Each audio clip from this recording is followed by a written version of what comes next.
السلام عليكم ورحمة الله. نحمده ونصلي على رسوله الكريم. أما بعد فأعوذ بالله من الشيطان الرجيم. بسم الله الرحمن الرحيم. فلولا نفر من كل فرقة منهم طائفة ليتفقهوا في الدين. صدق الله العظيم. وقال رسول الله صلى الله عليه وسلم إنما الأعمال بالنيات أو قال عليه الصلاة والسلام.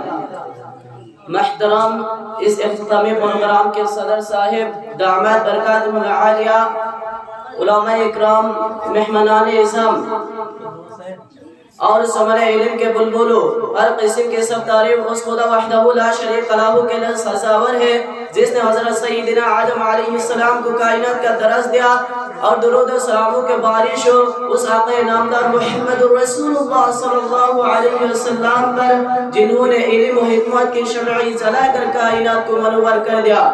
محترم حضرات، علم انسان کی بنیادی ضرورتوں میں سے ایک اہم ضرورت ہے جس کے بغیر انسان ایک قدم بھی آگے نہیں بڑھ سکتا۔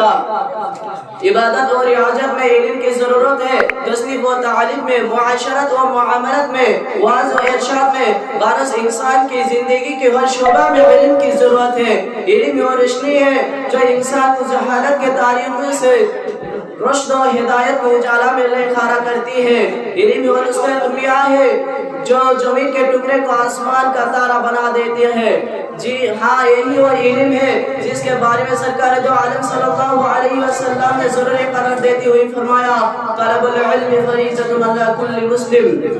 محترم حضرات، طالب علم رحمہ عبادت ہے، ریاضت ہے، اجر و ثواب کا باعث ہے، معرفت الہی کا زینہ ہے۔ کسی شاعر نے کیا ہی خوب کہا، بغلنا علم کے خاطر مثل شمع عجیبہ ہے، بغلنا علم کے خاطر مثل شمع عجیبہ ہے، بغیر اس کے جان نہیں سکتی کہ خدا کیا ہے۔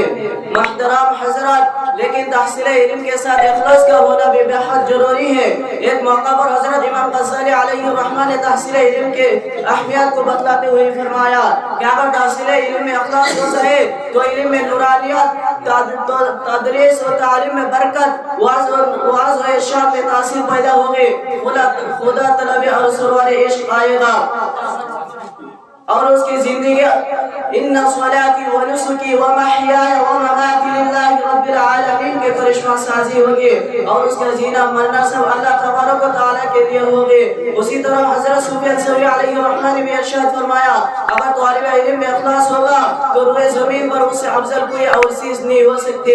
محترم حضرت، تحصیل علم بظاہر عبادت معلوم ہوتی ہے، مگر جب اس کا جائزہ لیا جائے تو یہ بات معلوم ہوتی ہے کہ علم انسان کے اندر کبھی شہرت و ناموری کا جذبہ پیدا کرتا ہے۔